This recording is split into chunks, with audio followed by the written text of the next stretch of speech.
Defense. Today I'll be talking about facilitating help seeking for K-2 students in rural schools in Tanzania. So there has been a lot of government commitment to education in Africa. Preschool enrollment has increased 2.5 times since 1999. Primary school enrollment has more than doubled since 1990. 15 countries have abolished public school fees, and Sub-Saharan Africa has achieved greatest gains in secondary school participation compared to other regions in the world. Yet, over 38 million students are still out of school, and half of them will never set foot in a primary school. This issue doesn't only affect students who are out of school. Low-income countries and Sub-Saharan African students have the lowest percentage of primary school students who pass a minimum proficiency in math and in reading. So there are a lot of systemic issues that affect these disparities: lack of educational resources and qualified teachers, for example.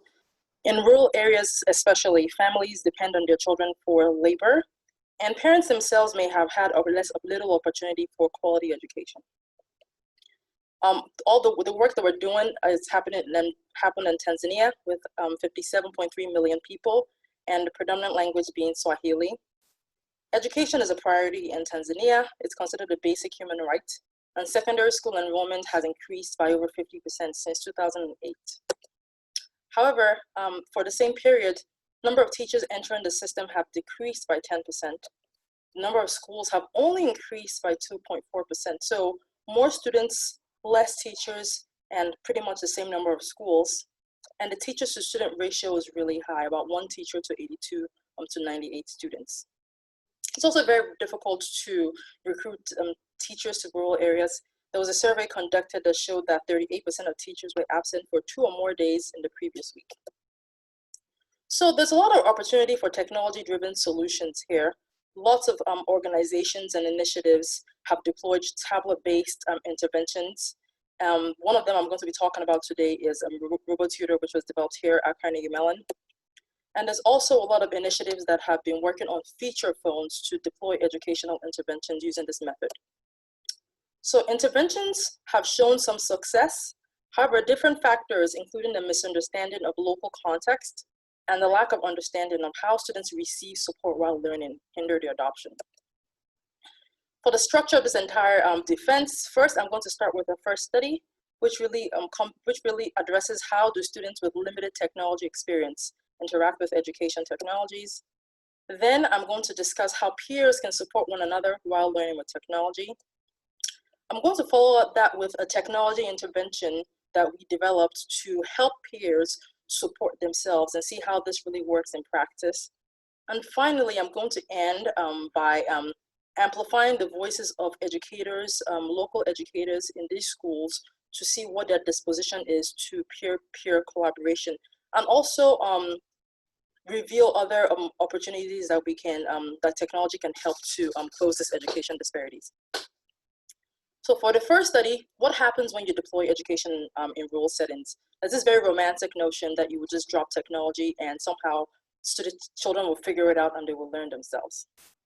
So for all the studies discussed in this dissertation, we worked in a rural village in the northern part of Tanzania. They have limited phone service, water, electricity. Feature phones, which are the basic phones, were most predominant. There are 4 primary schools that we observed in this area. There are 3 public schools and 1 private school. The predominant occupation in this village is farming. And we got written consent from the village council, school officials, and all parents for the children that participated in the study. For the first research question, we wanted to know, for the first study, what kinds of support do students need to learn effectively with education technologies?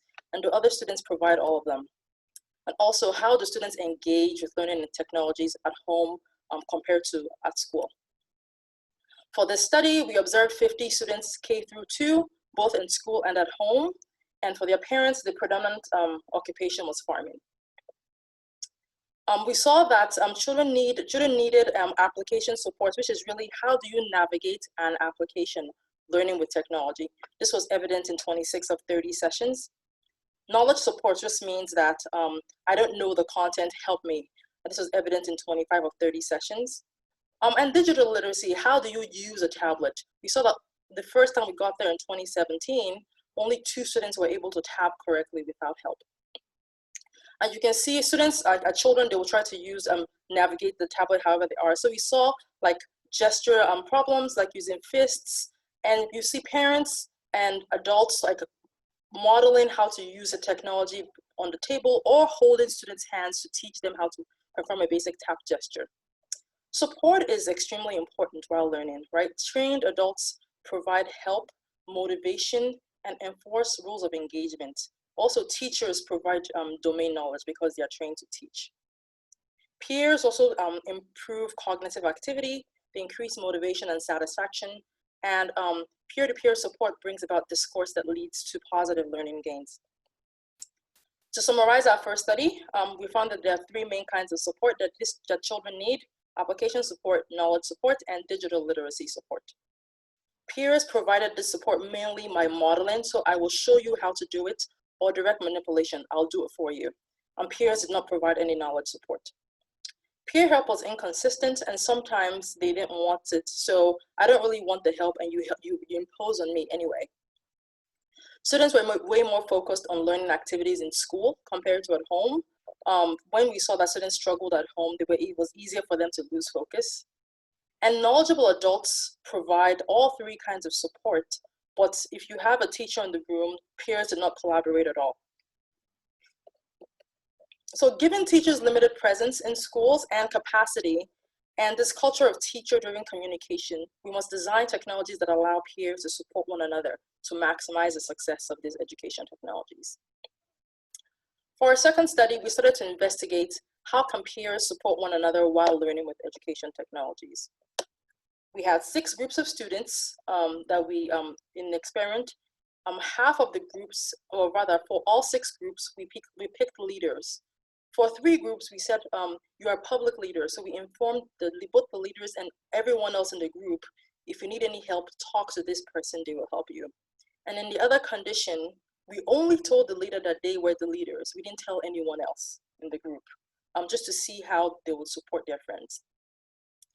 We designed this experiment this way because we know that from literature that when students are equipped with technical skills, they can emerge as leaders and provide support even without having official designation as a group leader.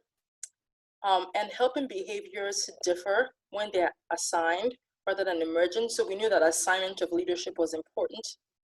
And finally, students behave differently when they're aware of the presence of an authority figure. So in this case, maybe the authority figure might be the student and not the teacher. For our research questions, we wanted to know to what extent do knowledgeable students take on the role of a leader, either when privately or publicly assigned, and what kinds of knowledge support do they provide? So did they just tell their friends the answers, or are there any explanations that happen along the way? So this is a short video clip, and all the videos here, for the sake of just the internet, are muted, but I'll voice over the videos and you'll see some annotations on the videos as well. So this is a baseline.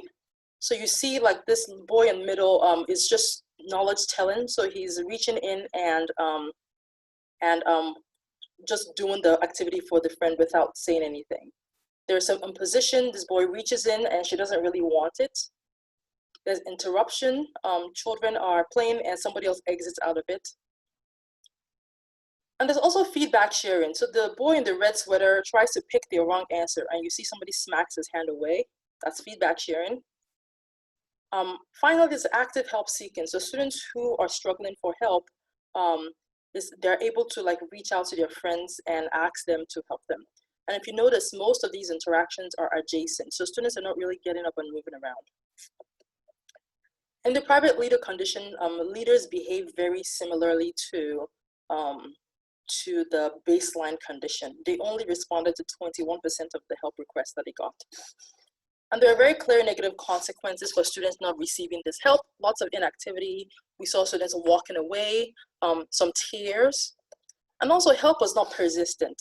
So in this video clip right here, there's a girl in the maroon sweater who is the leader, and the girl in the pink sweater needs help. So you can see that she taps the boy beside her to help her, who tries to help her, but the help is not enough. And then she taps the group leader, who helps, leans in and helps, But then after a while, she's done. And you see this is not sufficient. She needs more help. And then she taps the group leader away, and you can see that the group leader pushes her hand away because she too wants to focus on her work. In the public leader condition, however, help given, the leaders responded to 75% of the help requests, and they generally did not impose. They only offered help when they were asked. Not surprising because everybody is asking the same person for help. And the leaders showed a lot of persistence while help given. So in this video clip here, you see the girl all the way to the right calls the leader who's all the way to the left. And you'll see the way he shows persistence given her help.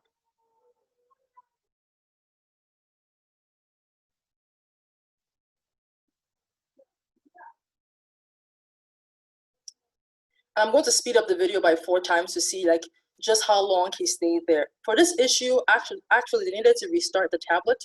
And you can see that he just keeps trying to see how he can possibly help. And one time he almost gives up, but he comes back and continues trying to help her because of this responsibility that he feels towards providing help for his peers. So just to summarize the study, so we show that even when equipped with technical skills, and just for context as well, all the leaders, both in the private and public condition, they were trained on how to support their peers. So even when we equip students with technical skills, we cannot rely on students to naturally emerge. And it's not the assignment of leadership that brings the behavior change. It's this public expectation from their peers that makes leaders help better. And finally, we should design these interactions to be more equitable across students to avoid the burden on one single leader. So altogether, now we know that we know the kinds of support that students need, and we know that if we're going to design interventions, it has to be in a way that everybody else knows about it. So now this brings me to the 2 studies that I conducted for this dissertation, which is really all about promoting equitable help interactions. To begin, we designed a system that would help students find appropriate peers to ask for help. Then we conducted a treatment versus control design experiment to see its effectiveness. Altogether for this experiment, we collected about 137 hours of video sessions and quantitative logs. And then for the study 4, we finished this entire thing with bringing up the voices of teachers to see their attitudes towards peer collaboration, because if we're going to introduce these kinds of interventions into their system, they have to manage it. And finally, classroom observations to understand normal student and teacher interactions. So all that, the interviews were 24 one-hour interviews, and we conducted 40 classroom observations. So study 3, technology-mediated peer help seeking. For the system design, so what we did, if you look at the pictures on the right, the very top is a student interacting with an activity. If you notice at the top right, there is a helper icon, and if it detects the student struggling with any of the issues we discussed earlier, application, domain knowledge, digital literacy, it will blink, and when the student taps it, picture all the way at the bottom, it would show them a student who is sitting in the group that they can call on for help. And the system provides feedback, including a recommendation of who they can call on for help, in addition to other kinds of support that we have in the system. So this is an example of another kind of support that our system provides. Before any student interacts with any activity, they see a video, something that goes something like this. So this, and I turned off the sound just for the internet purposes, but this is a person narrating over, like, this is how to use an application, and you see a finger literally telling you how to use the application even before you get started, to minimize the incidence of these issues that you may have. Another reason to kind of think about this application is this is one that we really struggled with on a timing perspective. And then if that isn't sufficient, the intervention would kick in. And the way that we timed how we intervene for students was based on like historical data of over 500 students using our system. This application happened to be more on the more advanced side. So a lot of students did not really get to this application, and therefore we didn't really have a lot of good data on it. For our research question, how do help-seeking interventions affect student learning, system engagement, and student interactions? For the design of the study, this was a between subjects treatment versus control study with about 100 students across 5 grades.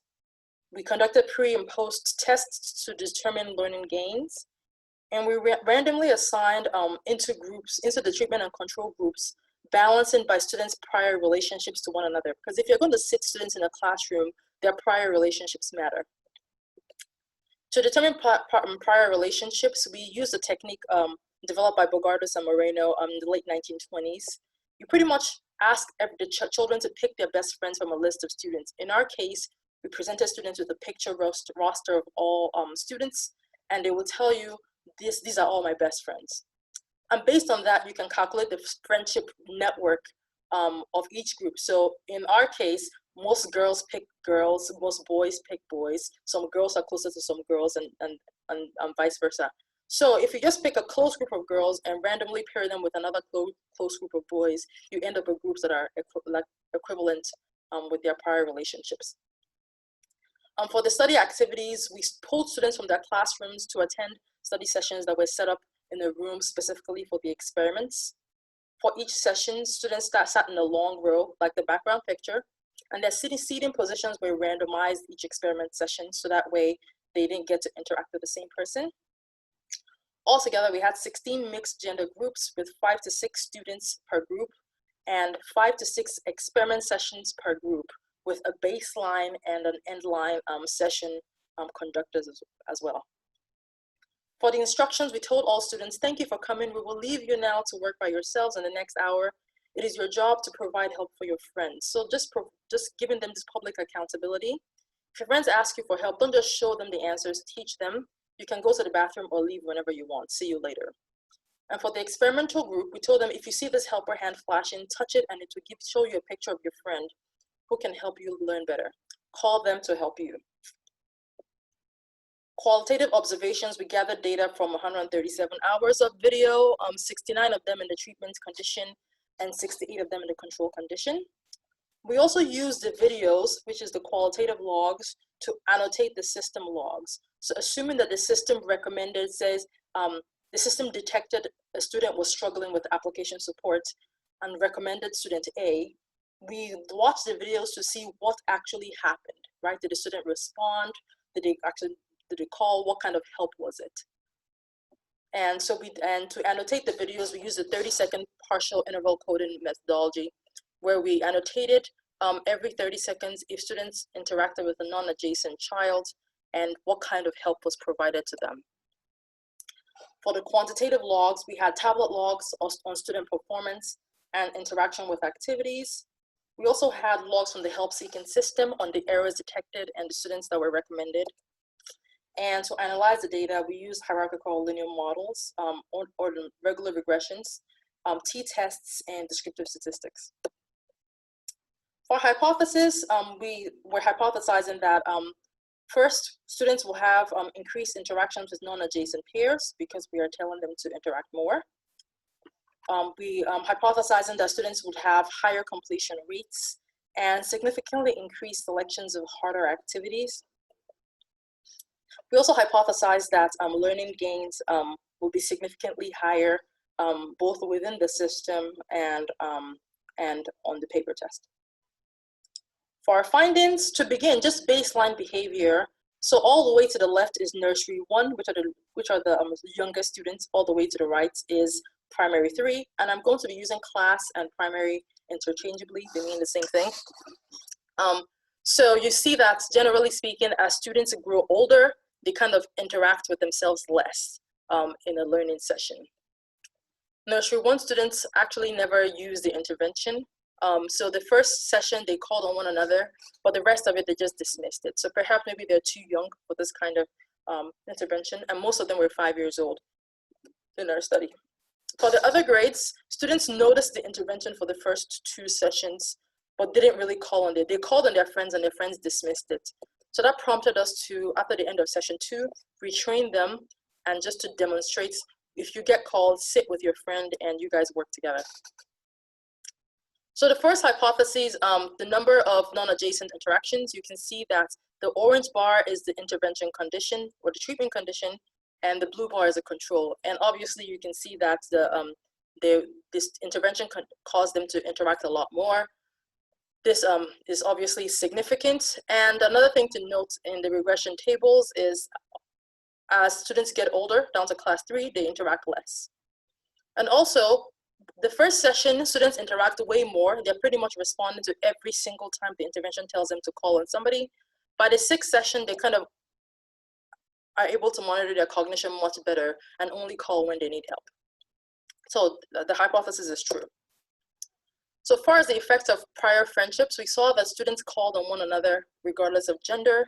And we saw these similar interactions in the classroom. Now, friends were more likely to kind of call themselves to share information and fun stories. But in the classroom, we saw that girls interacted with boys the same way boys interacted with girls. Now, these results might be different if you have a classroom culture where boys really don't interact with girls and vice versa.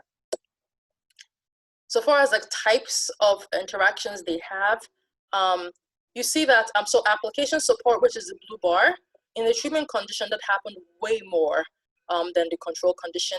And most of it happened in the nursery 1 and class 3, which are the people, these 2 classes are the people who had never experienced our learning technology before. So we're really excited to see that the students that needed the help the most were those that got the support.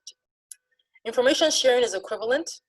So you can see that regardless of introducing the intervention into the group, students share information with one another at equivalent rates.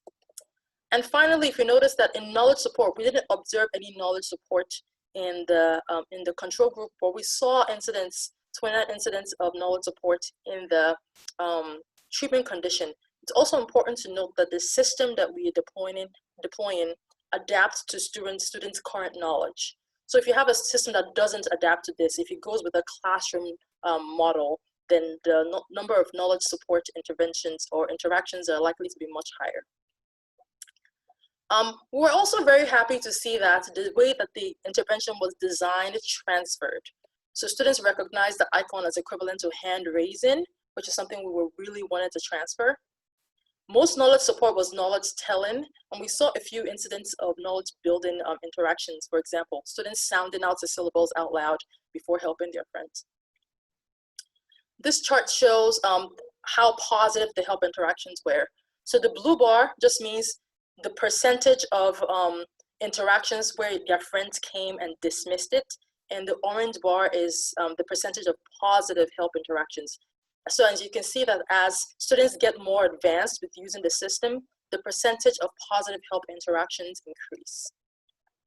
So they get better at monitoring their cognition over time, which is only calling for help when they need it and insistent for help from their friends.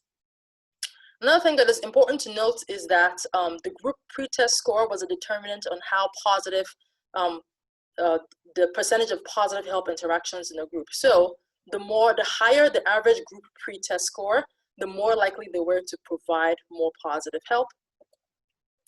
And as we said earlier, as students got more advanced, the percentage of positive help interactions also increased. I talked about better cognition monitoring earlier. This video clip shows all across all the grades except for nursery 1. You can see how students start to monitor their cognition and insist for help when they call on their friends. In nursery 2, the student right here requests for help. The helper goes over and immediately dismisses it. And you can see that he complains, right? Like he needs the help and she doesn't help him and she just goes away. And he complains about this.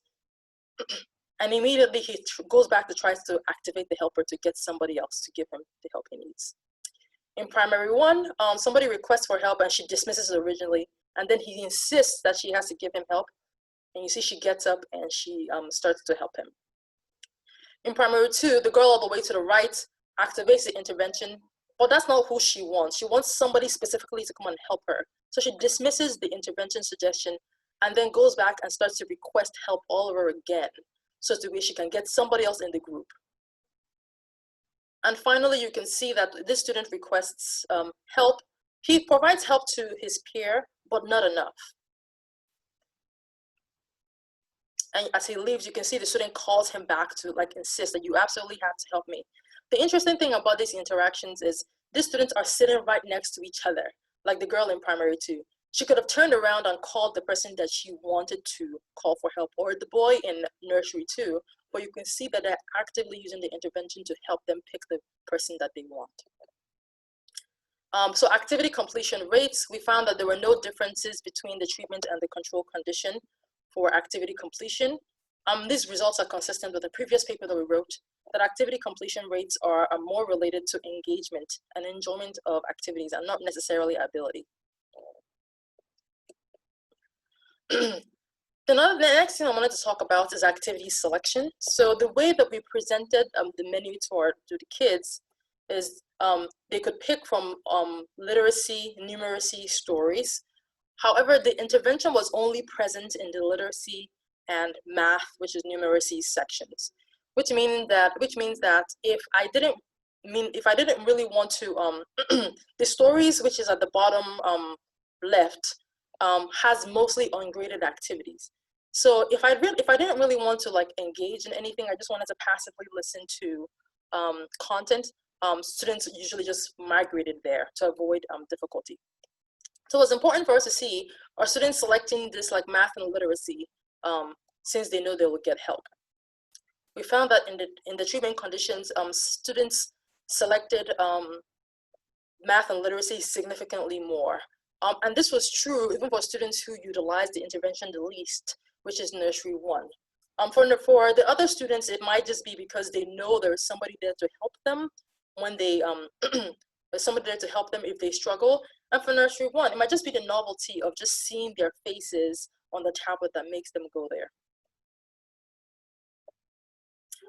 For the score within the system, overall it looks average. And the regression models show that they scored around the same. However, we're seeing percolate like some patterns within groups. Nursery 1, we weren't really surprised given that the baseline is class 1. But we saw something with this primary 2 group. They scored significantly worse than in the system compared to the class 1, which is a grade lower. So we thought, what happened to this group, which is the benefit of having qualitative data to see what happened. So right now we have the hypothesis as not confirmed, given that there was an issue with the system. If you guys remember the spell application that I shared earlier, again, we did not have consistent, or rather, we didn't have robust timing data, and we intervened based on a syllable level rather than a word level. And in practice, children go through the word, figure out how they want to answer it, and then put in the responses. This caused a lot of hesitation and related prompts and triggered the students way too often to call for help. And this is like a video, and you can see students are just moving around nonstop. The way that students reacted to this, when they got tired of moving around, when they experienced this application, they just ran away and went to the stories application. We had a group that primary 2 group that pretty much stayed in stories till the end of the entire experiment, didn't come back. So that's really a way to kind of emphasize the importance of having like robust data on these kinds of interventions, because you can really hurt students' learning and progress if you don't get it correctly. So far as the scores on the paper tests, math learning gains, most students gain something. But we saw that even though it's little, the treatment condition gained slightly less. I mean, we were hoping for more, and no one had been surprised if they gained the same, but slightly less is what we saw. And so we wanted to investigate why this happened, right? Did they spend too much time in this spell activity? Was it too much movement overall? And then we saw that when we included the spell time, so the time they spent on spelling and their movement, which is important to understand, that the amount of time they spend in spell directly leads to lots of student movement, that eliminated the treatment effect and explained why the students scored less. So just as for design implications, we absolutely have to fix these application timing related issues to eliminate unnecessary movement, trigger hesitation supports to draw the attention, but rather than suggesting helpers, we just once the attention comes back to the tablet, they can continue navigating. But also, our intervention allows for improved cognition monitoring. So just allow students to call for help when they need it. To summarize, we saw that our intervention provides application and gesture support to students who need it the most. It allowed students to provide knowledge support for one another. It led to students selecting more challenging activities and allowed them to monitor their cognition and insist for help when they needed it the most. We definitely need to make improvements to it to determine the long-term effects on student learning. And finally, I want to end this talk with this study where we really elevate the voices of teachers and educators on the ground, just so we can reveal more opportunities for technology to close these education disparities. So we wanted to know, what are the sociocultural ideologies that influence teachers' disposition towards peer-peer collaboration?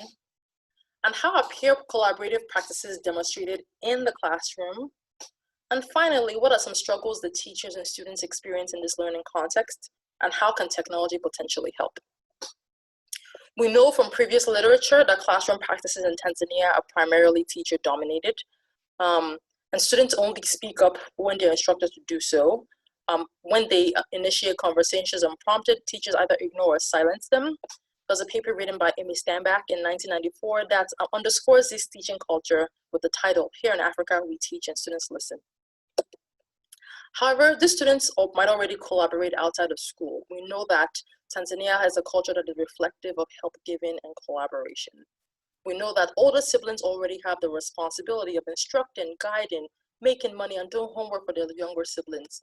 And neighbors and friends help children to cook and care for their sick siblings to allow them to go to school. So you have this teaching culture that is teacher dominated, however, in a living culture that is very collaborative.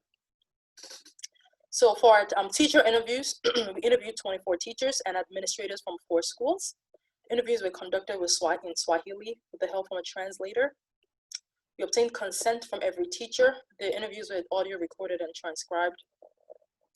And in this 1-hour interview, we talked about teachers' experience and their attitudes towards students helping one another, and possible ways to incorporate technology into their teaching practice. For the teacher demographics, we interviewed 19 male and 5 female teachers, ages from 21 to 56, and teaching experience from 3 months to 33 years, a very wide range of teaching experience. In this 24 teachers, there were 9 school administrators. It's important to note that administrators are also teachers.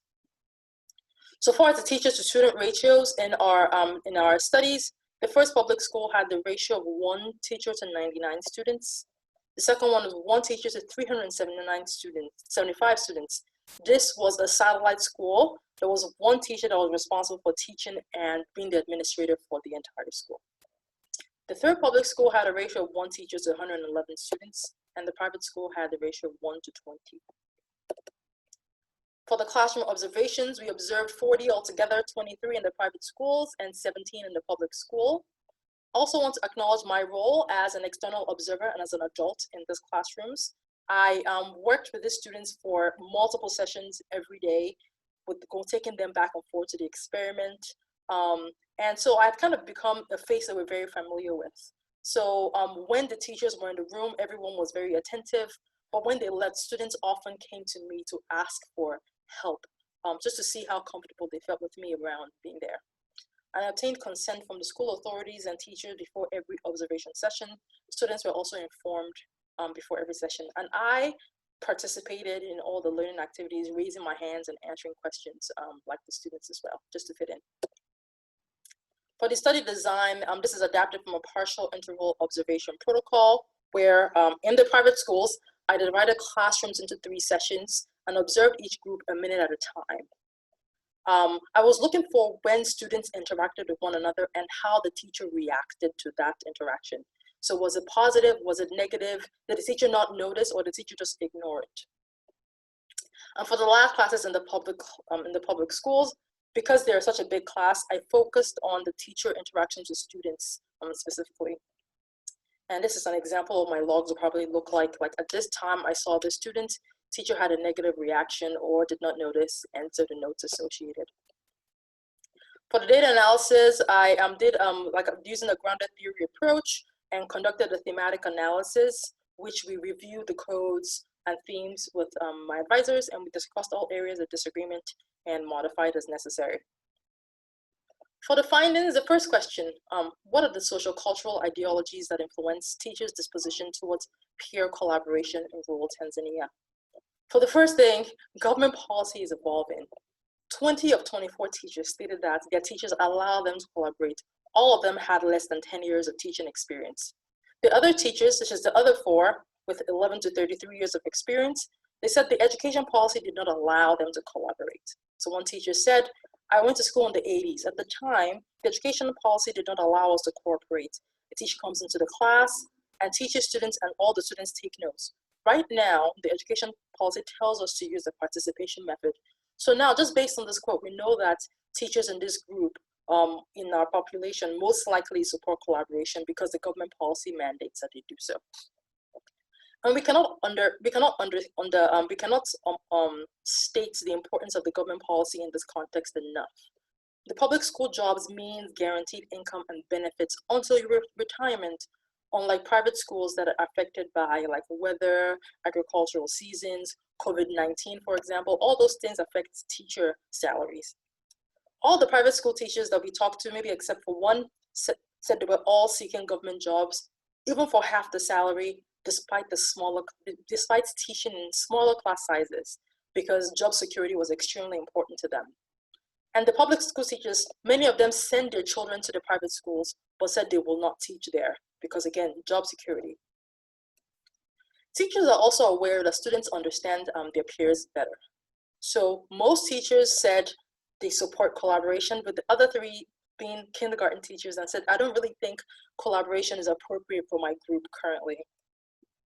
The teacher said, yes, because sometimes when teachers teach, students do not understand them totally because of many factors. Students fear them sometimes. But when students discuss with other students, they understand because they're used to each other.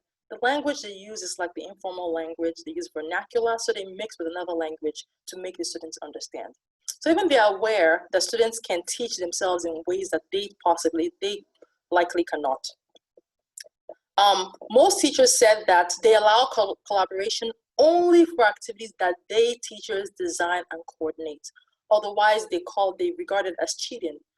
Collaboration on individual work does not allow, they said collaboration on individual work does not allow them to assess students one-on-one. Now, if you go back to study 1, that would explain why when the teacher was in room, students did not collaborate at all, because the teacher had not authorized them to do so.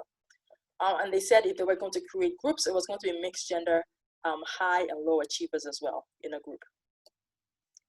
One teacher said, sometimes I select the group leader, other times I allow them to select their group leader. The most important thing is that the leader is bright. And they know that always selecting a bright group leader is not always the best thing for the lower achieving students in a group. The less brilliant students are afraid of the brilliant students. Even if they know something, they cannot say it. And this kind of sheds light to why in our experiment, students who were in higher pretest groups provided more positive help and interactions, because students, they might just be more used to providing help for their friends compared to lower achieving students. For the second research question, okay, so now we know what teachers think, right? What happens in the classroom? How are these collaborative practices demonstrated? Generally, we saw that the teaching style in the classroom depended on age. So generally songs, dances, rote repetition were very common in the nursery school, and the lecture style rote repetition was common for like the primary school. In the private school, there was a lot of one-on-one attention, with the lecture style being the predominant way of teaching in the public or government school. We also saw that teachers were very commonly connected learning to real life. So there was a lecture on soil erosion where the teacher pointed outside, talking about the roads. It was a rainy season, so like look at what the rains are doing to our roads. There was also a lecture on overgrazing where teachers called out students whose fathers were like animal farmers and said, okay, when your cows eat too much grass, overgrazing is what happens. And although teachers said they supported collaboration, we only saw this in 6 sessions of the 40 that we observed. This is an actual classroom, the nursery, one of the nursery schools in the government, in the public school, and obviously the children's faces are blurred for privacy. But the teacher actually grouped students for a practical reason. There's no furniture in this classroom, so she needed a way to walk around. One example activity that she would do was to teach colors, divide the classroom into 4 sections, and assign each group a color. So let's say you are group blue, you're group red, and she can say, if you're blue, jump up. If you're red, dance or something. And this kind of helped the children learn their colors in a way that's made navigating the classroom easier for her. We saw another activity where teachers will call students to work math problems together as a way of making them collaborate. So for the number 3 question, they will call on 2 students and say, you do 5 plus 6. And you stand here and do the resultant 4 plus 2 with the extra 1 that is carried. And finally, this was a teacher this was the day after we interviewed him. So he showed up to class, and in the observation, he had gotten a video that on his phone, and it was a video about animals and their babies. And so he played this video for the students and then grouped the students in the way that he said he'd like to group, gender mixed, high and low achieving students in the single group. And then he just told them, recall what you watched in the video and write them down as a group. So these 2 videos side by side, again, everything is on mute just for the internet, but you will notice that this video on the left are the students collaborating when the teacher is still in the classroom, and on the right is the students collaborating when the teacher leaves the classroom. So you can see that they're collaborating, even though the teacher is not really facing them, he's at the window, see they're still fairly quiet. They're collaborating, but then it's still very quiet. But then he leaves the room, and you can see like there's now actively talking. Students are flipping pages, getting up, moving across tables.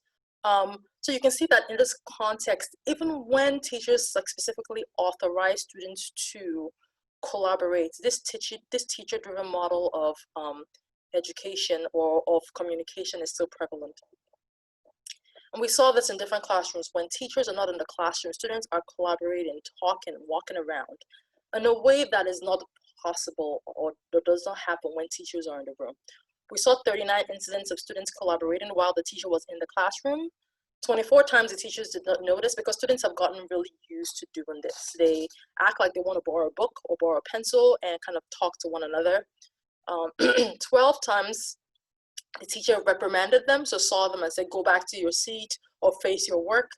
3 times the teacher saw and ignored, but we didn't see any incidents of teachers positively encouraging students to work together.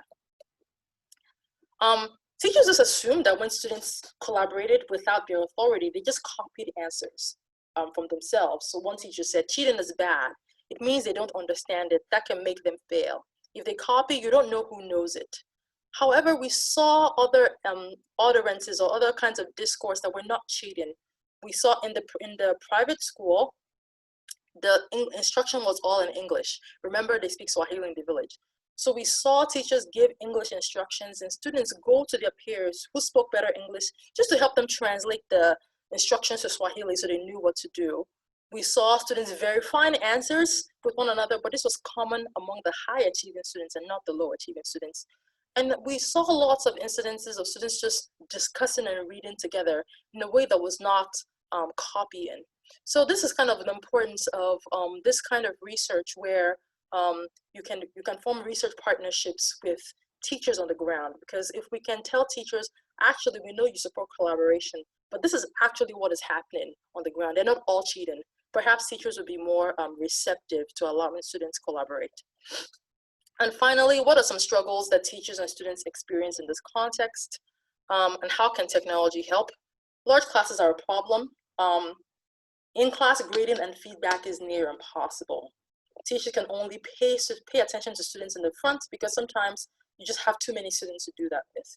One teacher said, It takes time to serve these large classes. My class has over 100 students. That's why sometimes students don't understand. Even with grouping students, I do not serve all groups in a day.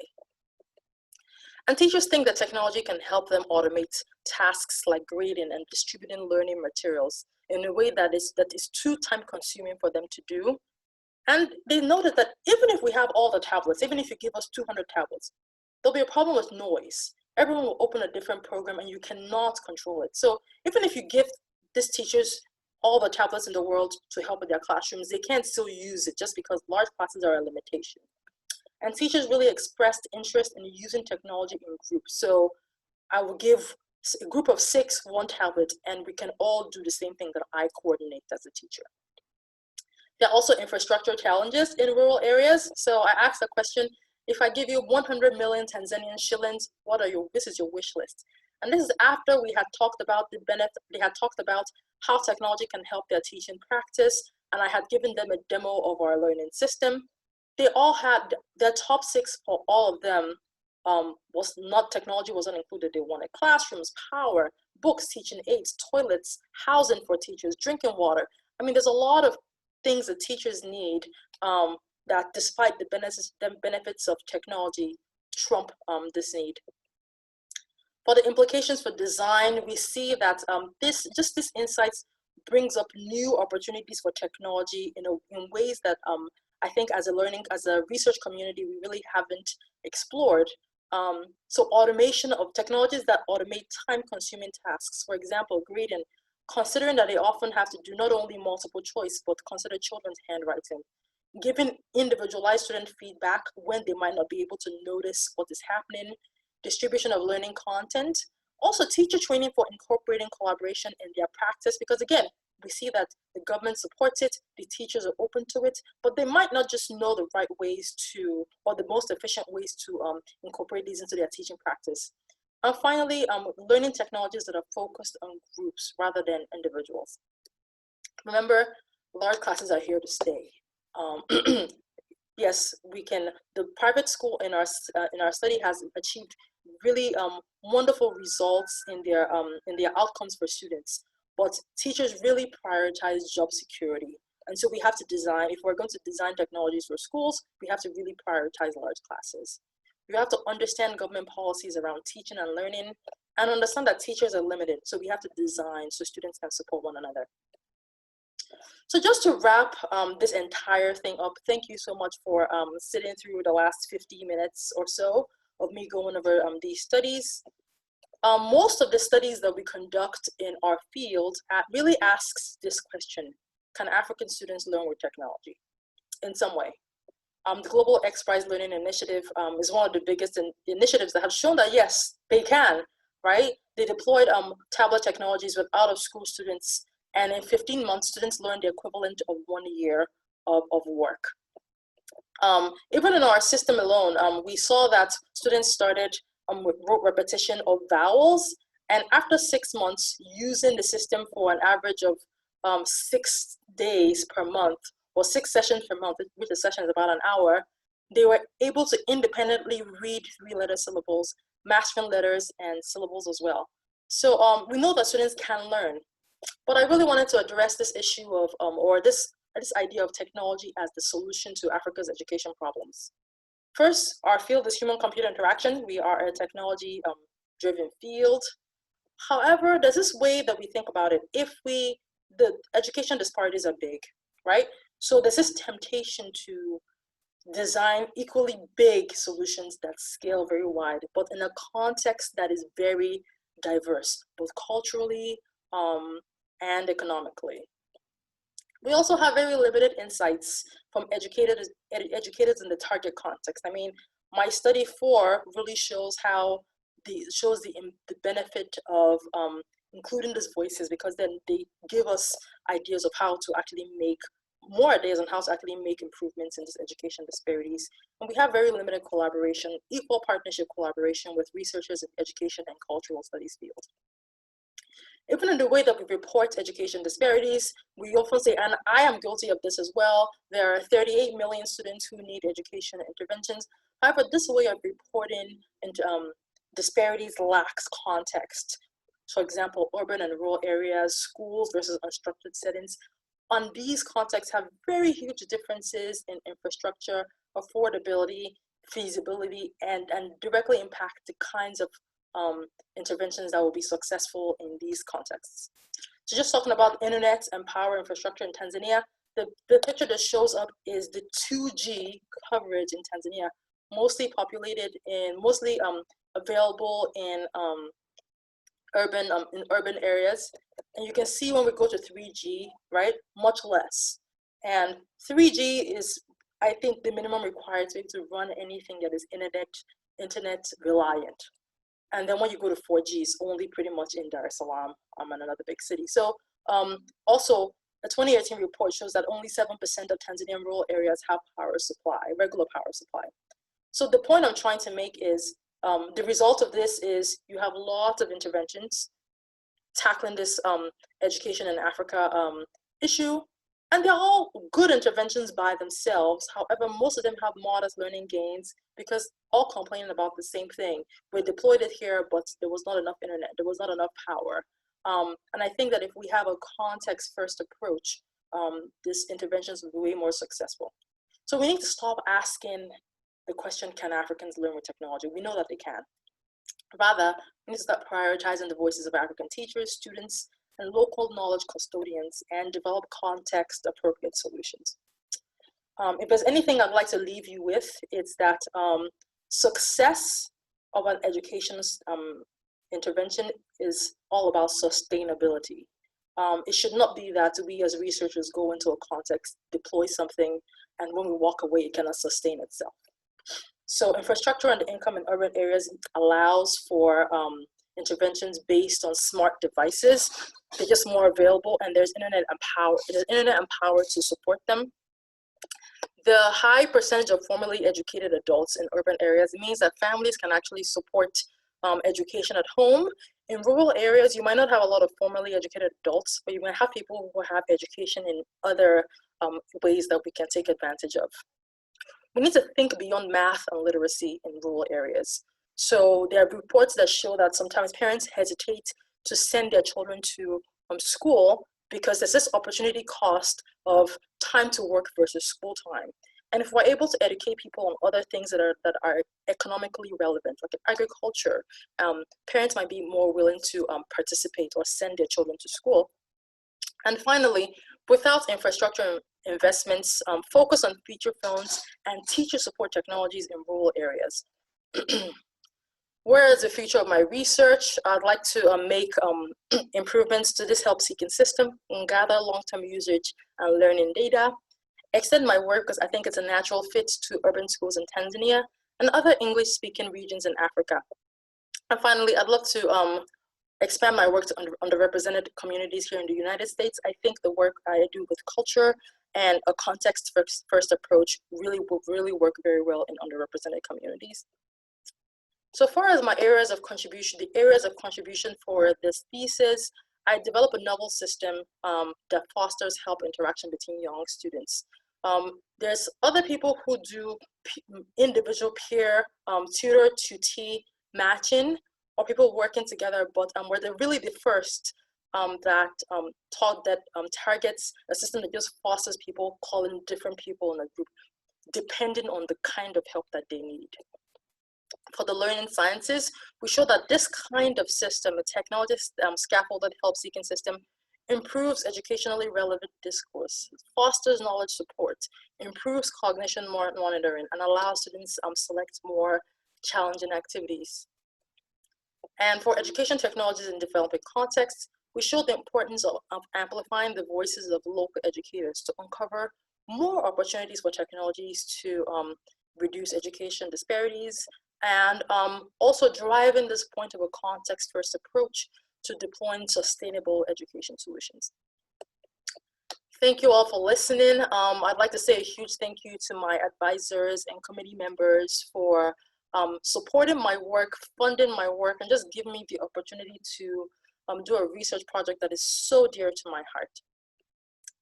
Thank you to my Tanzanian collaborators, students, who just welcomed me into their community and just gave me all the access that I needed to work.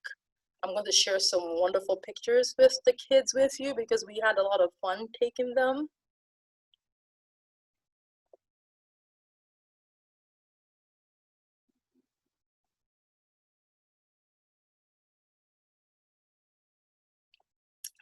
I'd like to say thank you to the entire RoboTutor team.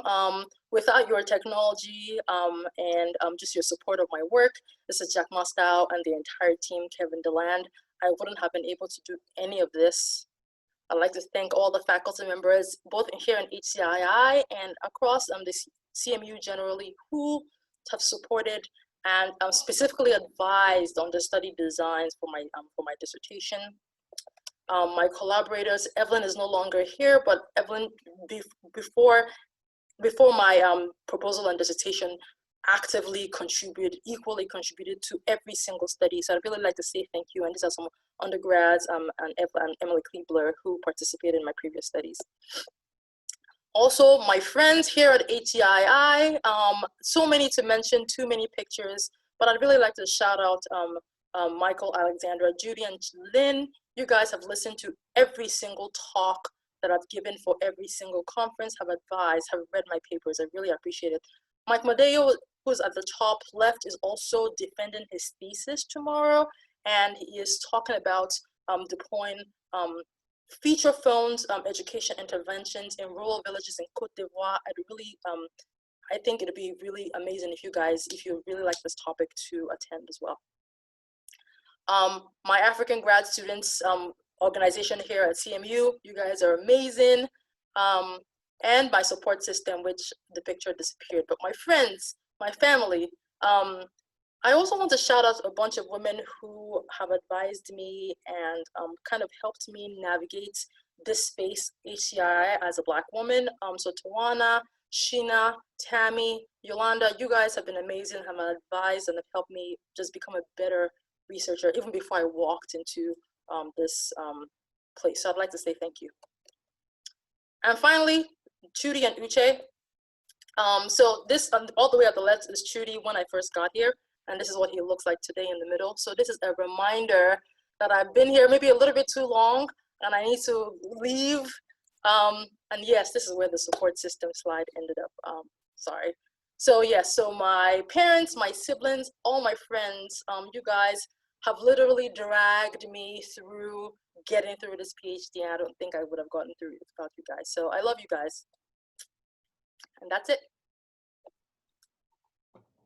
All right, thank you, Judith. That was a beautiful end to your talk. Right now, I think what we'll do is take audience questions for about 10 minutes as we congratulate Judith. And in order to do so, I think the easiest approach, since it's hard to see everybody in the participants list, is if you'd like to ask a question, type question in the chat and we can call on you there.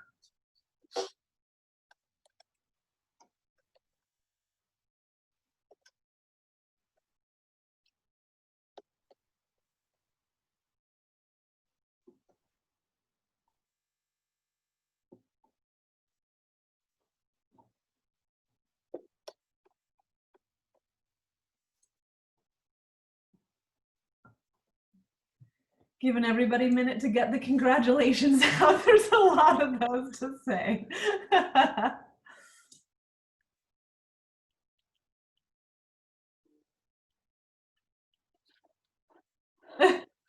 This is quite odd. You know, I'm kind of used to like going off the energy of the crowd, but I can't really see anyone, or so it's an odd year for everything, of course. Yeah, the hazards of online presentation. However, I will note we've had 62 participants here, so it's actually something that would never be possible in person. So that's awesome. So we've got some questions. I think first one from Jack. Hi, Jack.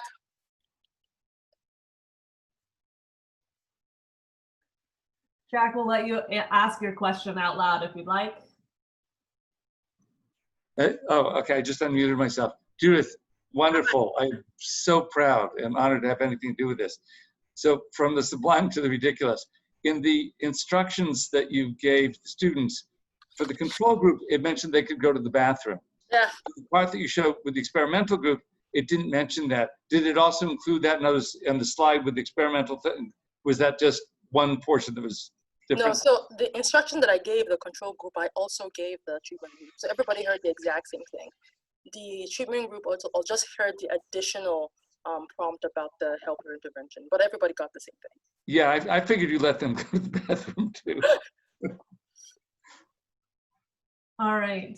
We've got a couple more questions here. Judith, do you see them or do you want me to moderate? No, I can't. Let's see. Do I see? No, you moderate, because then I'll get swept into wanting to give everybody hugs and thinking. All right. From Kexon. Mm-hmm. Hello. Congratulations. And so I have a question about the difference between the application support and technical support. Mm-hmm. So technical support was not something that we actually that we're able to let's see, design for, because it mostly meant that students were stuck outside of the tablet. We locked them into the application, so they really couldn't do anything else. So it mostly meant that students were frozen or stuck, and they called on another friend to come and help them get out of this, like fix the tablet so they can get back into learning technology. So that was not any way related to the learning technology. It was more device related. I don't know if that answers your question, Kexon. That was the application support? So no, that was technical support. Application support was specifically related to the applications they were learning with and how they were navigating it. Okay, I see.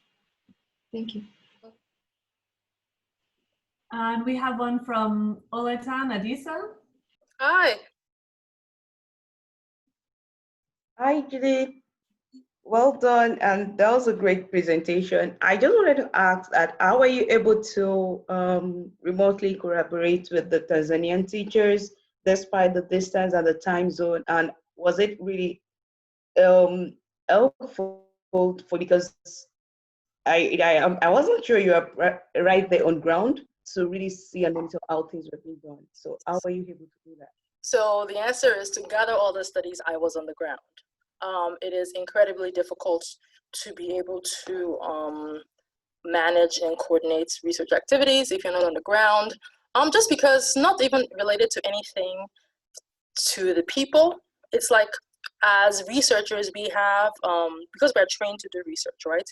We have different levels of like paying attention to detail, levels of rigor that somebody who is just not trained to do research cannot possibly do. You can give instruction, but it's very difficult. And so over the years, we've tried to gather data remotely, and that has had mixed results, sometimes good, sometimes not so good. But for all these studies, I've had to be on the ground to gather them. Wow, okay, thank you. Mm-hmm. And Michael Kitcher. Hey, Michael. Congrats again. I wanted to ask what you think about, I guess, the actual layout of students during the experiments. The experiments. I guess, do you think it changes the way collaboration happens if you have like students all on the line versus around like a round table? And maybe I missed that, but yeah. So I think it certainly will. I mean, the thing is, we know from our previous studies that students are more likely to interact with people who are just right next to them, right? So there's kind of like the convenience factor of how they would collaborate in a way that they will not get up and move. So we sat them that way so we could really notice, right? If students were going out way beyond just collaborating with somebody who was convenient, right? Which was the reason why we sat them in that way. If you sit them in a way that is a round table, then that might be more convenient, right? Because they can kind of look at one another. But from an experimental purpose, from an experimental perspective, to really see the differences in how our intervention can work, it was important to kind of sit them down that way. All right, thank you. And then Charles Saki. Hey, Judith. Excellent presentation. I think your research is definitely what a lot of our African countries need moving forward with the education system. So my question I guess it's more outside the scope of this research, but I just wanted to hear your thoughts on the possibility of incorporating these more computer-based learning systems into the public sector for, like, I guess, widespread use across a given country. So I was just curious if you had any thoughts on, like, any barriers you may potentially, or you think you may potentially face in trying to implement these systems on a wider scale in a given country. So what do you mean by public sector? So when I say public sector, in like public schools, so like, you know, government funded schools, basically. Yeah. So obviously, right, tablets are extremely expensive. So each tablet in our system was about maybe around $400 per tablet. If you have schools that have over 1,000 students, even if you have a technology program of 200, right, it's hard to see if schools can prioritize that if they because they have other struggles, they have other challenges, right? Classrooms, toilet, teacher salaries, all those things. Also, for context, a lot of the teachers teacher salaries here was average maybe like $200-300 per month. So that's a way for you to kind of put that in context. But let's even assume that we have the ability to fund these initiatives from from an external or even internal funding perspective. You still have to deal with other infrastructural challenges. You have to deal with, like, is there internet, right? Is there power? This is the same thing that happened to one laptop per child, where, like, while the technology was there, right, it's just not sustainable in this context. I think those things will work better in urban areas, just because there's more wealth in urban areas and there's more infrastructure, in a way that even if you give rural areas this infrastructure for free, might not be sustainable without making now these very costly investments in making sure there's solar power that can power everything, there is internet. And even if you want internet, they might not even be the cell towers that can do this, right? So there's all these things that even if you have the technology, it might not be feasible in different contexts. Awesome. That very impactful research work once again. I really loved it. Thank you. Thank you, Charles. I'll just interject here with a quick clarification. You don't mean $400 per tablet, right? They were about 100, but do you mean including the solar power that we took and so on and so forth? No, I was talking about the Google Pixels, which are like $400. But to your point, Amy, you can definitely get much cheaper tablets for like $100. But again, that's still expensive if they want to do it for 200 students, given that they have other challenges to address. Okay, Jack has another question. This is to follow up on the question about collecting data remotely. You can do screen capture video that includes camera input showing the children's face and a little bit of surroundings. Was that simply infeasible because it's too many bits to upload, or were there any other reasons? Did you use any of it? And were there any other reasons not to? It does show only limited context. So I think the biggest challenge to doing that is how do you get the data? There's just no internet to upload it. I mean, for us to even download things, right? Download updates to the software. I mean, you know this, Jack, right? We have to have our staff on ground go an hour and a half to a town to get 3G mobile data to be able to download updates to the software. So building a system where you have gigabytes of recording happening on every single tablet every day, and that is not practical. It's just gonna fill up the tablets, and we're never gonna see it. I think you would have had to train pigeons to carry SD RAM cards back. Maybe that will work. All right, I think if there's time for one more question, if anybody has anything burning, and otherwise we'll move to committee questions. Back to Michael. Hi, so just a quick question. Maybe I missed this, but I guess in the observation of the children, was there really, I guess, in terms of like the camera angle, for example, looking from behind versus in front, did you what are your thoughts about like the choices between those? What are the choices? Like the pros and cons, essentially, or like why you chose what you chose. So actually what we do is we record both on the back and the front. We use software to sync up the views so we can kind of watch them simultaneously. But watching from the back helps you really understand what happened on the tablet, right? And why the students called. I can give you that idea, why the students called and when what happened. So the back view can really help you see the tablet level, right? Cause and effect. The front view really helps you focus on the student interactions, right? Like you see a lot of emotion data from the front view. So it all kind of depends on what you're looking for, and each view serves a different purpose. So for annotating all the tablet quantitative logs, right, we have to focus primarily on the back view. But looking at like behaviors and like emotional responses, we have to focus primarily on the front view. So it all depends on what you're looking for. Thank you. Mm-hmm. Good presentation. Thank you. All right, thanks audience. And I'm sure Judith is happy to answer any other questions that you have for her at any time in the future as she continues to think hard about this work and what it means. But for now, we're gonna move to Nikki and start with the committee question. So thank you, Nikki, for joining us as our external committee member. Yeah, thanks for having me, and thanks, Judith, for including me on your committee. It's been an honor. I just want to say, I noticed actually at the middle of your talk, there were around 65 people on the call, which is really phenomenal. And for those that don't do ICTD work, I just want to say that this is a phenomenal piece of work that you've managed to pull off. The care and attention to building the relationships, even getting permission and consent from parents and from local councils, pulling off a rigorously controlled study, multiple studies in these classrooms, digging in and analyzing hundreds of hours of video. Like, I think the amount of work that's gone into this and the care and attention that you've put in is really impressive. So you should be very proud, and I'm proud to be able to watch your talk.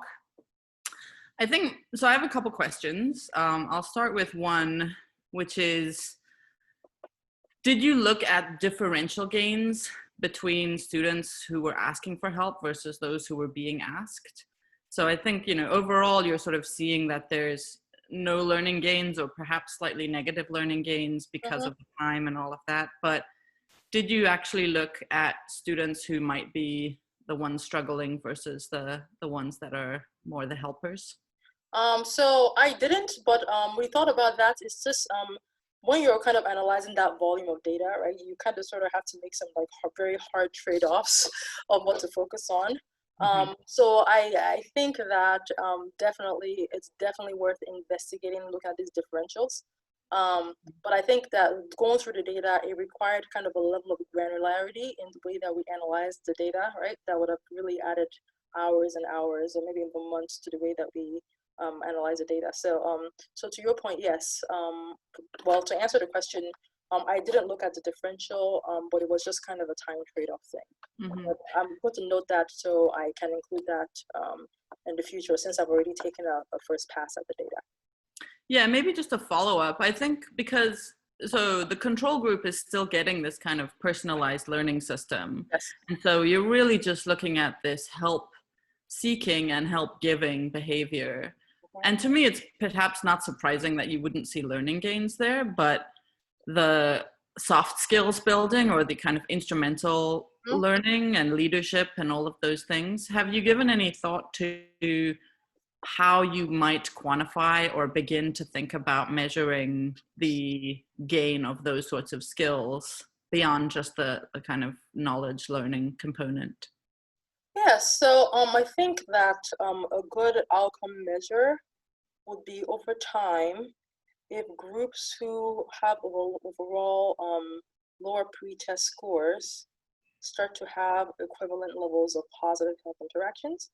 That would show that students who are low achieving are beginning to embody this power that they found being able to help their peers, right?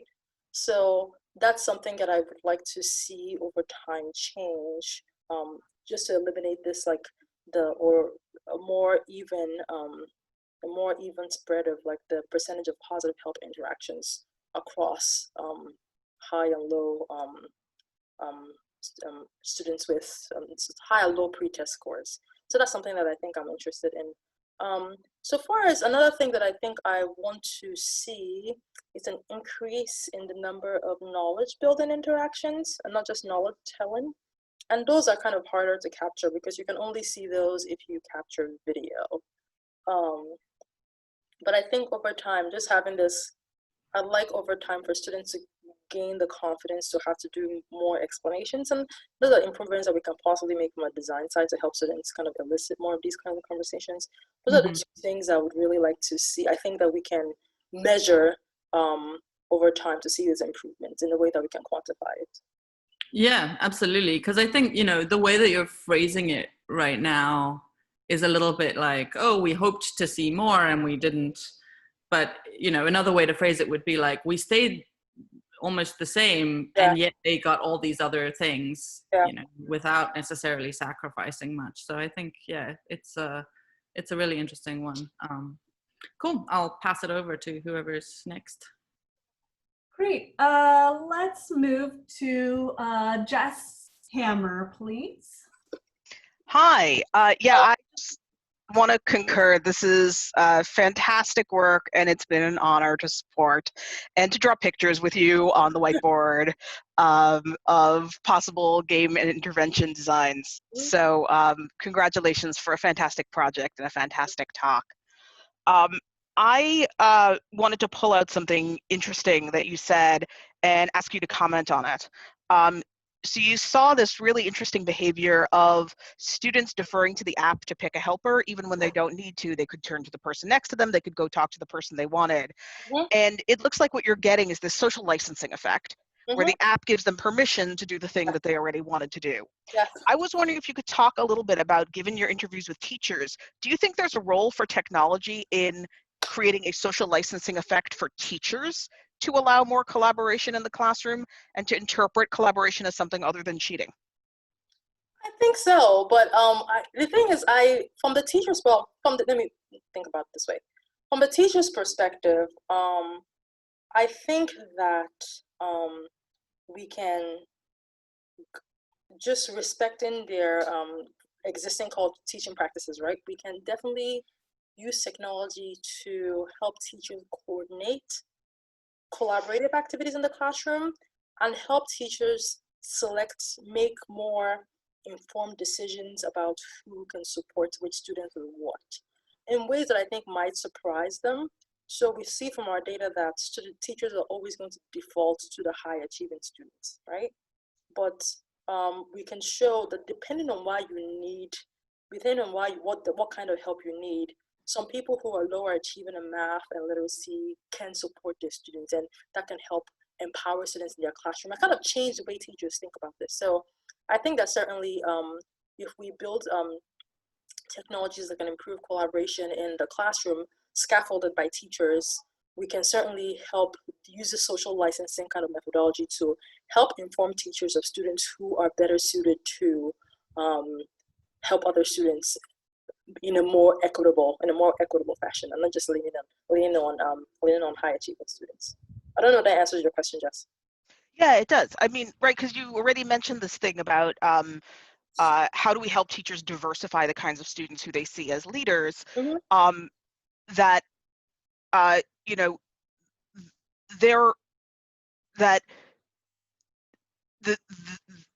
the sort of technology can allow them to take that risk when they might not otherwise be able to take that risk, right? That they can kind of offload some of that. Well, it's not really my fault if I pick the wrong leader, in the same way that the kid is going, well, I'm going to wait till the app tells me to talk to the person I want to talk to. And so I think it's also authentic, right? So you can actually show proof that this student is well equipped, sometimes even more than the high achieving on paper students to support these things. Right. Yeah. So you can train teachers over time by showing them back that data about how peer leadership works. Yes. Yeah, brilliant. Thank you, Judith. Thank you. All right, and now we'll move to your advisors. So Ken, I'll let you go ahead next.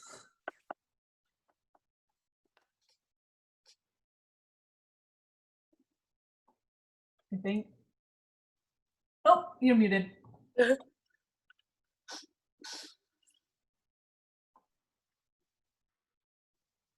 Sorry about that. The chat got stuck over the top of my mute button. My froze for a second. Maybe that's thematic with respect to how, you know, as much as there are affordances of technologies, there are challenges of it. And I guess more generally, I wanted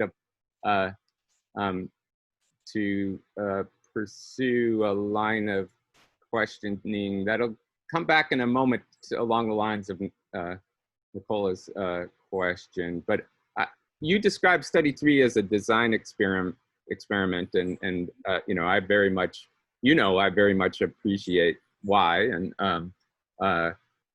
you know, the designing a complex piece of adaptive software, brand new, which you did, right? That's hard in itself. Designing it and developing it so that it works, you know, as a solution, not just like the technology is bug free, but it actually works as a solution. That's even harder. And then doing it across the world, oh my God, that's super hard. And you did that all at once. And yeah, so, you know, I think we jump with kind of, you know, random assignment, quantitative experimentation to think it's about confirmation, but it feels like one of your messages for us is mixed methods, all the qualitative stuff along with the quantitative is beautiful. It tells a story, but it's a design story in progress, right? Yes. And I think we don't appreciate enough how the mixed methods can do that, like the quantitative probing and having an experimental design. Even in some sense, you could well argue it's premature to have such a design if you were thinking about it as a confirmation.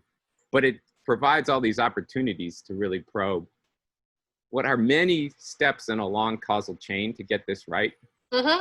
Having done, I don't know, I could probably say hundreds or at least seen hundreds of such studies, there are flaws in the, I don't know, tens of steps in that causal chain that can happen, right? So that's where I want to go with this questioning, because like, as I'm kind of reflecting and seeing your iterations on your analyses, which I think, frankly, as you said earlier, is still in ways in progress. The activity completion rate seems to be the step in this process where things aren't as expected. And you know, you said in the thesis you thought maybe that's driven more by student enjoyment. I'm not sure you have direct evidence of any enjoyment factors, so that's one part of my question. But I guess the bigger issue is like, that seems worth more probing. Like, is that a sensitive enough measure, you know, to detect differences? If we can believe there's no differences, happened? Like, is the, like, students were getting stuck in the control. How do they get stuck in the control? So I guess, well, let me answer your first question about enjoyment first, and then I'll come back to the control group. There is a paper that I published that I didn't talk about in this thesis for the sake of time, where we sat down and observed different ways of teaching, different methods of teaching that teachers use in the classroom, and annotated the things that students enjoyed the most, like things that students seem to be most enthusiastic about. And we took some of those things that we learned and we kind of incorporated them into the design of the technology. And we found that the activities that students persisted through the most till the very end of the activity were the ones that followed principles that had the same principles of enjoyment that we saw physically in the classroom. So things like related to using music, storytelling. So some of those things. So this is why when I saw those results, I wasn't surprised by them, because, you know, I already had this context in the previous paper, right? That students will persist the most through activities if they enjoy them, not necessarily because they have the ability to do so. But I guess to your point, it might be worth maybe not just investigating more, but thinking about that hypothesis a little bit more and trying to see, given that we know that engagement or activity completion is correlated with activity enjoyment, what is the way that we can actually measure, what is a better way to measure activity engagement that results from this intervention in a way that is not directly activity completion rate? So I have to maybe spend a little bit more time thinking about what that metric is. I don't know if that answers your question, Ken. First question. Well, I guess I do see the prior result, especially within their selections within the activities, would go more to their interest in those individual activities. Mm-hmm. But it would seem, though, to the extent that they do get stuck with the application and sometimes with the knowledge, that getting help would indeed unstick them, right? Mm-hmm. And the signs of that. Well, so is it possible that they're shifting their activity away from the harder and possibly more productive struggles? It might be, but what your comments are kind of reminding me of so far as like further analysis. Yeah. I did not disaggregate the data of people who experience spell at all. And we know the kind of like multiple, like the waterfall of like negative results that engaging with spell caused here. Right. So I think that if I might see different results if I kind of include the activity types in the regression models. And that might give me a little bit more insight on, at least take out the negative effects of spell and see what these activity completion rates look like. Because you're right, knowing that there's somebody there to help them, in theory, well, now we know that it helps them select the activities more, but in theory should maybe help them kind of stick through it a little bit more. So yeah, that's kind of a to-do for me to kind of add those. Another detail on that is you observed that this good design experiment thing too, between sessions, in sessions 1 and 2, there wasn't enough. Yeah, they just didn't know how to use it. Management. So is that activity counts including sessions 1 or 2 or excluding? Yes. Yeah, so I think it would make sense to check this link in the puzzle to exclude, and be cautious that there's a little bit of, possible phishing going on that might miss this, but to better understand, what's going on. Yeah, as well, the getting into the nitty gritty of the details and having that you can follow up on these is so cool. You have a rich data set to continue. Amy, I'll pass it to you. I definitely have more questions in mind, but would love to hear from you and others. Yes, we can come back and do another round. Great. So I think you've covered some of my questions in responses to other commenters. So that's great. Let's see what I have remaining on my list. So Judith, you've done, as others have said, an amazing amount of work, and this was so extensive. You had to cut a lot of it out to be able to present to us today. But I also think that meant that maybe we didn't see as much of the prior literature either in your talk. And so what I'm hoping you can do is have more of a comment for me on slide 125. Particularly in the learning sciences section, but maybe also talking about EdTech in these contexts, on how this engages with the prior literature and collaboration. What were you expecting to see, or what the prior literature shows us in terms of the age of students doing this collaboration, what your results tell us about any differences here in the knowledge support? Was that an expected result based on prior literature? and just give us a little more context of what scientific knowledge you're building out of this dissertation. So again, in some senses, it's an interesting question because I don't know of any interventions that specifically like help students, one, identify what they're struggling with, and pick another student to help them in the room.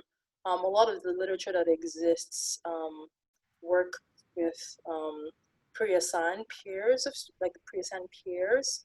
There's also those that may talk about like group learning, but nothing that really fosters that the entire job of the technology is to foster this human-to-human interaction in a way that is subjective, depending on the kind of thing that they need. So it's kind of hard to kind of see how this particular intervention kind of leads or kind of follows on different previous interventions. However, talking about like the age of students who and how that they're able to collaborate, that's something that I searched extensively for. I didn't really find. I reached out to Sharon Carver because she's an expert in children's education and in some sense collaboration.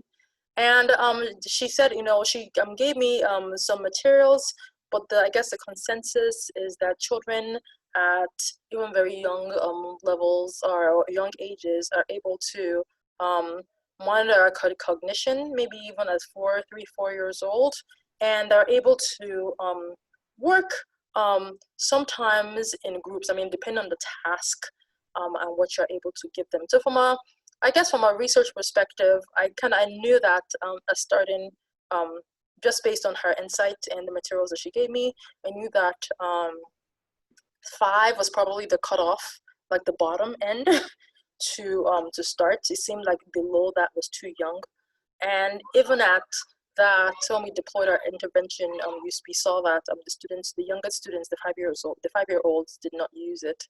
So I don't know if that's a factor of their age, or it's a factor of them just not being used to, like in their classrooms, what really happened was the teacher just like wrote repetition, called out something, they all responded in groups. So this idea of like working individually and having to talk is something they don't even get to experience at all. So this the mental model of collaboration in the first place for this really young students might not really be a thing. And it might also have to do with some retraining. So can we train the youngest students differently? That's something that is definitely worth exploring. So far as knowledge support, I think that regardless of usage context, the literature is pretty clear that most young children provide knowledge telling support. Knowledge building support is something that is very rare. And I can't really recall like any papers off the top of my head where there was any intervention at all that fostered a lot of knowledge building. So this is definitely the hope that we're trying to get to with our intervention. But will I be surprised if it's the place that we almost never get to? I won't really be surprised because that's consistent with prior literature. Oh, sorry, go ahead. And cognition monitoring, again, we know that from prior lit, the students are able to monitor their cognition. However, we see these additional like behaviors, at least grounding this in our specific context and comparing them to the control group. We're showing that students, as a result of the intervention, are able to do this much better than students in the control group. So I don't know if that answers your question, Amy. Like, yes, it's kind of makes me know from the literature that this is possible, but it might not really always work like that, depending on the context we're trying to deploy it in. Mm-hmm. Well, yes, that's a good answer. I think one place you might look into, again, I know you know this literature, but is Erin Walker's education work, where she found that a paired intervention, so it's not the same as your intervention. Actually, this is really interesting because in her intervention, it was 2 students paired, and they were older than your students, and they were getting adaptive support from the intelligent tutoring system in order to support them collaborating together. and she saw a modest increase in this sort of knowledge support interaction that actually seemed to drive the positive learning gains for the intervention condition. And so I think it's even more surprising to see this at the age of your students, less adaptive support being provided to them in how to do this, but maybe you're seeing the same small increase in knowledge support, but I think if you ran this for longer or with some of the issues fixed in the program, you might see that same positive impact on learning gains as well. Yeah. Good. All right. So we can open for one more round of committee questions if there are any. So Nikki, would you like to ask anything else? Sure, yeah, I have one more. So I really like where you're going at the end of your talk in terms of talking to teachers and really looking at, you know, what they're thinking and feeling and all of those things. We should definitely talk offline about that because a lot of your findings echo what we see in India. So it'd be nice to chat about that. But I guess, you know, thinking about those large class sizes, having 100 kids in a class, how would you see this actually working if teachers were running it, right? If teachers were the ones monitoring the groups and you know, if this were actually to be deployed, which, you know, we can certainly, and you're very cautiously suggesting perhaps that don't deploy it, which is good. But if it were, right, like, is there a future in which teachers are sort of managing these technologies, and like, what would it take to pull that off? So in this case, I'm going to lean entirely on what the teachers told me, because I'm like, okay, listen, there are education problems here, right? How do we do this? And technology can help. And I think that most of the suggestions kind of fell in two categories. The first was, obviously for the private school teachers, give them one-on-one, right? I can manage 20 kids. So that's the best case scenario. For the larger classes, teachers either said, so if I have 100 students, I only need 20 tablets. I will give each group of 5, right? Because as a matter of fact, I might use the 100 tablets, but at first I will give them only 20 tablets, and everybody has to be in the exact same place. So imagine I have a projector in front, and I'm kind of teaching them this thing. I'm telling them, do this activity, discuss as a group. And after all this is done, after this, I've done this scaffolding and teaching with the help of the technology, I can leave, right? And maybe they can do this by themselves. But again, teachers are very like hyper cautious of the cost of these devices. And they're like, I don't think I can trust kids, because I am a teacher. My aspiration is perhaps to get a smartphone, right? So I'm not going to feel comfortable leaving you with a $100, $200 tablets, right? And you can potentially break it. So that's one way. Another way that teachers often suggested was maybe there's a way that we can break the students into groups, right? So take my class of 50 students and break them up into maybe 50 students per group or 25 students per group, and do this one-on-one method. So I asked, I'm like, okay, if you use 25 students, what is going to happen to the other 75 students? What are you going to do with them? And well, the teacher that supported 375 students says, listen, I already do this. I can't support, no human being can teach 375 students at the same time, right? So in my school, generally all students get about 1 to 2 hours of instruction.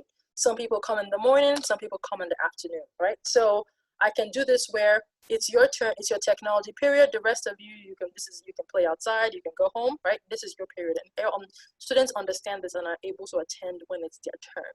And he already teaches in a similar way. So those are the two ways that teachers kind of imagined that they could use it. But nobody agreed that you could give all the students all the tablets in the classroom at the same time, doing this individualized thing in a way that they could control it. Yeah, it's fascinating because I think, to me, like, that's the real benefit of your work, because, you know, certainly the prior work has shown that if you have a group of 5 kids and 1 tablet, 1 kid uses the tablet and the other 4 do nothing.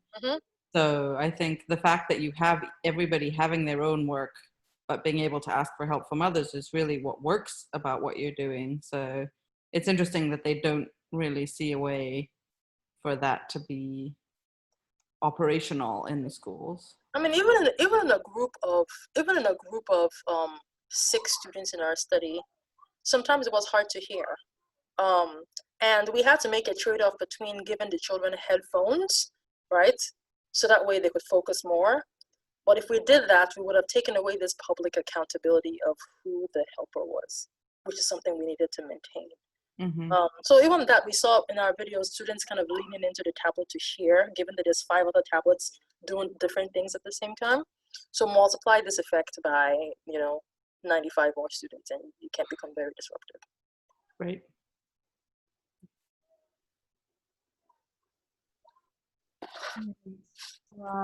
We'll go back to Jess if you have one more question that you'd like to get covered here. I guess I just would like to hear a little bit more. It sounds like one of the things the intervention was doing was helping students become more sort of metacognitively aware of when they needed help. Mm-hmm.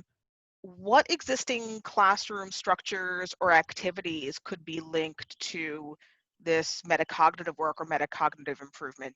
Is that something where there's existing infrastructure that teachers are already using?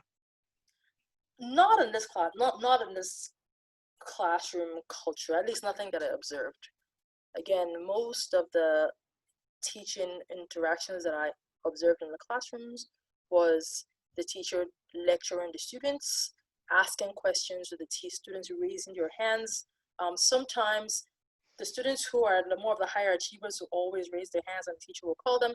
Sometimes the teachers would intentionally call on the lower achieving students, but I don't know if this was for I don't know why they were doing this. Maybe this was supposed to encourage them, but there was every single time there was there's a song, if a student gets a song of an answer wrong, there was a song that the student sang. So shame, shame, shame in a playful way, but still right. This might affect students. There was a time in class where it was a Swahili class, because my Swahili is a struggle Swahili, right? So they called on me, right, to answer a question which I got wrong, and the students sang the shame, shame, shame, Miss Judith, which was funny and I really enjoyed it. But this was a good learning opportunity for me. But if you put it in context of a child, you can see how this might cause some hesitation for them volunteering themselves to take risks or things that they're not sure of. So I didn't observe, I guess to answer the question directly, I didn't observe any practices that I think can directly improve metacognitive awareness from the children in the classroom in the way that the teachers are teaching. And maybe this might be an opportunity as well for not just the teachers to be aware of the students who can provide support, but also the students to be aware, right? So kind of empower them to know that actually you can help in this way. And you can imagine that if a teacher starts to call on students to help in ways where they have repeated evidence that they can actually support, you can kind of imagine a future where they too will start taking more risks in the way that they decide to volunteer themselves with questions that they might not be too sure of, right? But this whole thing of singing a song of a shame song, if you get things wrong, maybe it won't be so demotivating. I don't know if it's demotivating, but I imagine that maybe it is. Great, thank you. All right, Ken, would you like to ask another question now, or should we hold them off for, we can always ask Judith afterwards. Do you want more questions, Judith? I'm good. I do have an aspirational one. So we talked a little bit, maybe it was even yesterday, about how novel this technology may be, and that kind of raises some interesting questions about how generalizable it might be. And we are in a context right now where there might be a huge opportunity to leverage remote help, remote tutoring, you could say, but even more localized remote help of the kind you implemented. Do you see a promise in that? I mean, and there's lots of ways, lots of nuances on the detector issues that you detecting when help is needed, and then the assignment issues. Who do we go to? Just feels like, is this a whole new genre for years of future research that could have This is a softball. Yeah. Oh, I agree. I think that it is, but again, context is going to really come into play here.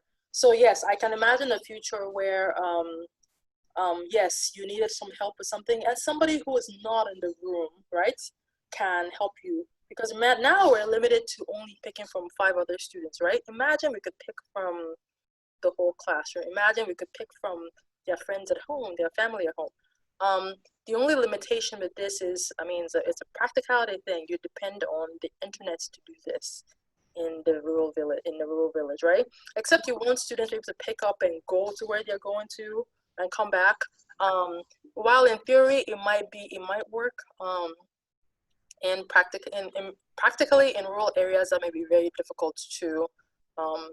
The technology implementation is easy, but the feasibility of it might be very difficult. In urban areas, certainly much easier to do that. There is the infrastructure to do that kind of thing, but again, you have to also consider that although internet is available, right, and rampant, it also costs money. So some of the work that actually Nikki's PhD student is doing is to use WhatsApp as a way to, WhatsApp and SMS as a way to help students practice for national exams. And in that way, that can happen really well in urban and maybe even rural areas in a way that is less like costly from a data perspective. So I think that, I guess to answer your question, Ken, yes, practically in a place where there is infrastructure and the costs are also prohibitive, I think it can certainly work. But that's another thing where we have to just consider, like, who pays for what? Is this even possible given the infrastructural limitations in these areas? Thank you. Mm-hmm. All right. In the interest of time, I'm gonna hold off any further questions for post defense, since I have access to you on a regular basis. And instead, we're all just gonna thank you, Judith, for giving us a fantastic talk.